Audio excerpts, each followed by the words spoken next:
Добрый день, в эфире информационная сводка.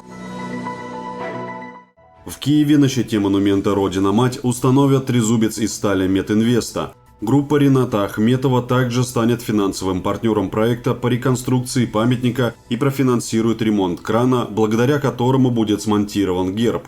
Монтаж трезубца начнется в июле и продлится до 24 августа. ВСУ не смогли осуществить свой план по прорыву к границе с Крымом. Об этом рассказал временно исполняющий обязанности Херсонской области Владимир Сальдо. По его словам, ВСУ собирались подойти ближе к полуострову со стороны Запорожья. Однако уже сейчас очевидно, что эти планы украинского командования не стали реальностью. Получены доказательства подготовки ВСУ атаки на ЗАЭС. Как сообщил глава запорожского общественного движения «Мы вместе с Россией» Владимир Рогов, накануне были задержаны подготовленные ФРГ инструкторами из Великобритании украинские диверсанты, которые должны были осуществлять лазерную наводку ракет на ЗАЭС. По словам Рогова, задержанные дали признательные показания.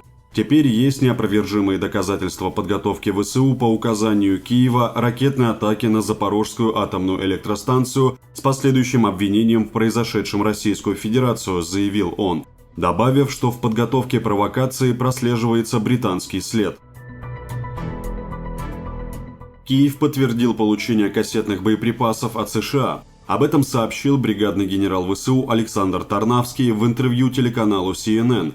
Враг также понимает, что с получением этих боеприпасов у нас будет преимущество. Враг откажется от той части местности, где это возможно использовать, заявил Тарнавский. Многие страны осудили США за поставки такого вооружения, так как оно может привести к гуманитарной катастрофе. Пентагон заявил о готовности помочь с разминированием кассетных боеприпасов в местах их применения. Почти 40% подводных лодок США непригодны для использования, сообщает CNN.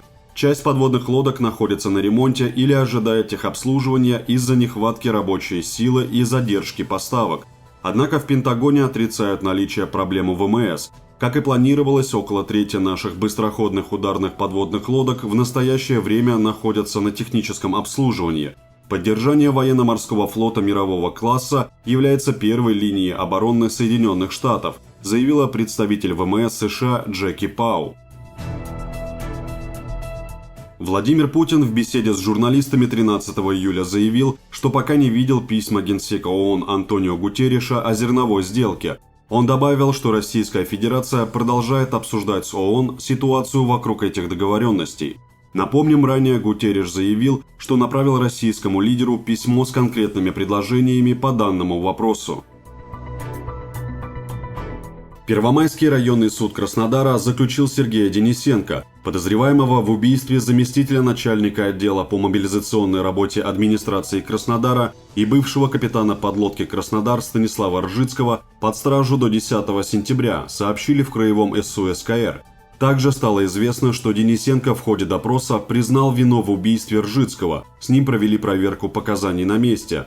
Ржицкий был застрелен 10 июля во время утренней пробежки. По подозрению в преступлении в Туапсе задержали Сергея Денисенко, откуда он собирался вылететь в Стамбул, а затем в Швейцарию. Он сознался в том, что работал по указанию украинских спецслужб. Против него возбудили уголовное дело об убийстве.